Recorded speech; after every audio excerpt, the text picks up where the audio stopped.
Hello students, welcome all of you. Today we will start our civics fourth chapter, growing up as boy and girl. So students, you all know that being a boy or a girl is an important part of our identity. Means sometimes sometimes people discriminate us because of this, means they do behavior with us according to our gender, that we are boy or girl. The society we grow up in teaches us what kind of behavior is acceptable for girl and boy, what boys and girls can or cannot do. We often grow up thinking that these things are exactly the same everywhere. But do all societies look at boys and girls in the same way? We will try and answer this question in this chapter. We will also look at how the different roles assigned to boys and girls prepare them for their future roles as men and women. We will learn that most societies value men and women differently, and the roles women play and the work they do are usually valued less than the roles men play and the work they do. The chapter will also examine how inequalities between men and women emerge in the area of the work. Means in our society, men and women are treated differently, and different kinds of behavior are done with them from the society.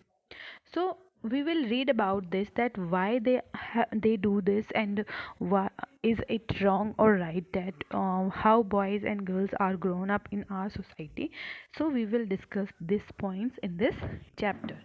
So let's start from the first point, growing up in the Samoa in 1920s.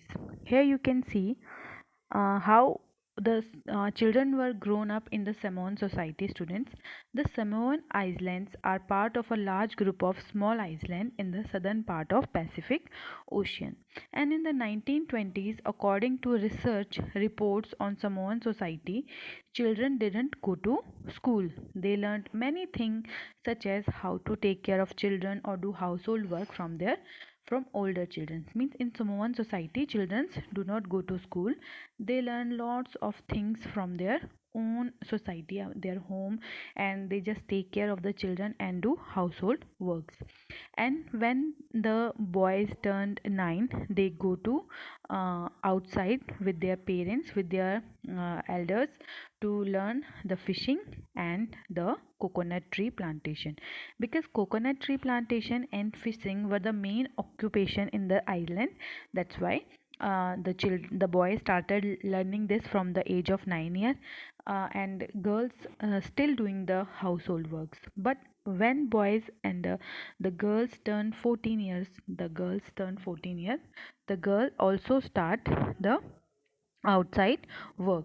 She also start learning the coconut tree plantation, and she also start going fishing excursion. This is the lifestyle of the Samoan society. Okay, so now we will learn the society of the growing up in the male Madhya Pradesh in the 1960. The following is adapted from an account of experience of being in a small town of Madhya Pradesh in the 1960s. From the class 6 onward, in Madhya Pradesh, boys and girls went separate school, and the girls' school was designed very differently. Means in Madhya Pradesh in 1960, after 6th onward, girls and boys' school was different, and girls' school was designed differently. Means their schools were more protected from the outside world, and for the safety reason, their playground was inside the school, and but the boys school had no such courtyard, and only playground was just a big space attached to the school. Every evening, once the school was over, the boy watched as hundreds of schoolgirls crowded the narrow streets. As these girls walked on the streets, they looked so purposeful. This was unlike the boy who used the street as a place to stand around idling to play, to try out tricks with the bicycles. For the girls, the street was simply a place to get straight home, and the girls always went in group, perhaps because they also carried fear of being teased or attacked. After reading the two examples above, we realize that there are many different ways of growing up. Often we think that there is only one way in which children grow up. This is because we are most familiar with our own experiences. If we talk to elders in our family, we will see that their childhood were probably very different from ours. We also realize that societies make clear distinctions between boys and girls. This begins from a very young age. We are, for example, given different toys to play with. Boys are usually given cars to play with and girls doll. Both toys can be a lot of fun to play with. Why are girls then given dolls and boys car? Toys become a way of telling children that they will have different future when they become men and women. If we think about it, this difference is created in the smallest and most everyday things. How girls must dress and what games boys should play, how girls need to talk softly or boys need to be tough.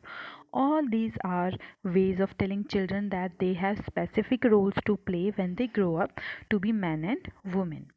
So later in life, this affect the subject we can study or the career we can choose. So that's why the life of the boys and girls is different in every society. In some societies, they have given equal rights, but in some societies, they are lacking behind. In most societies, including our own society, the roles men and women play or the work they do are not valued equally. Men and women do not have the same status. Let us look at how this difference exists in the work done by men and women. So let's read this by is this uh, small comics. This story, my mother doesn't work. Here, first image you can see, Ma, we are going on the girl is saying to her mother, Shunali, the girl's name is Sonali. She is saying to her mother, Ma, we are going on a school excursion and Rosie ma'am need volunteers. Can't you take a holiday from office and volunteer? Hermit mother always come for excursion because she doesn't work. Shunali, how can you say that? You know that Jaspreet's auntie is up at 5 a.m. every day doing all the housework? Yes, but that's not real work, it's just housework. Oh, that's what you think, do you? Let's go over on their house and ask Jaspreet what she thinks. At the Singh's house.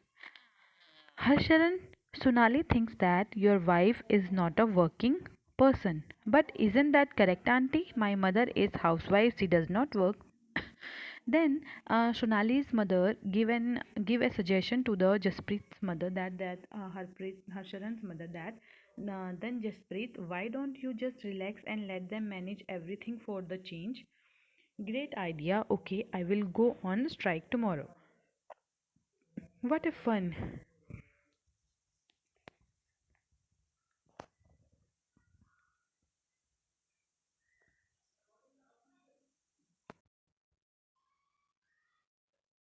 Next morning, when everybody was ready for the school, oh God, look at the time. Where's my breakfast? Why aren't the children ready? How would I know I am on strike? Remember, beside Mangala has also taken leaves today. Oh, that's the school bus. I will have to drop them in the car. Hurry, hurry. Ask Harmrit to switch on the pump. But what about the kids' lunch boxes? Oh no, forget about that. Okay, I will give you some money, just buy something from the canteen today. Ma already gave us for that. Ding ding. I am exhausted. How about some tea? Oh, I forget your strike. I'll make some myself. The house looks like it was hit by a hurricane. Did you expect it to remain in exactly the same condition in which you left it in this morning, dear? Hermit, where on earth are the tea leaves? Hey, hey, I wonder if they still believe I don't work. Or and now I have to remind them that Chachaji and Chachiji are coming for dinner. Now next is valuing housework. You we have read this story, and by this story you can understand that often people think that if a woman is doing the household work, her work is not valued. Only the person who is going outside for the work, their work is valued. Means the man who is going outside to work, only his work is valued. Why?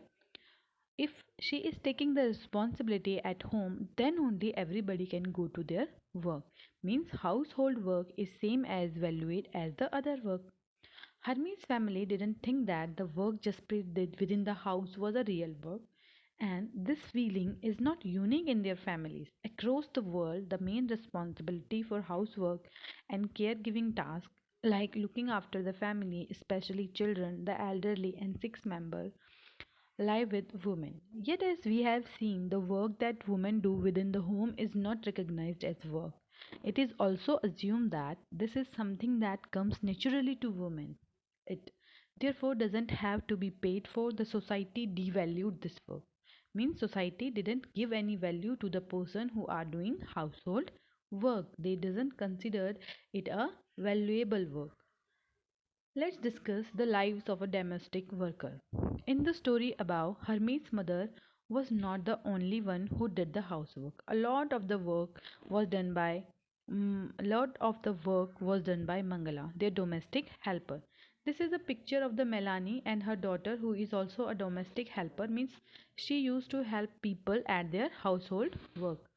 They do a lot of work, sweeping and cleaning, washing clothes and washing dishes, clothes, dishes, looking after young children and the elderly. Most domestic workers are women, sometimes even young boys and girls are employed to do this work. Wages are very low as domestic work doesn't have much value.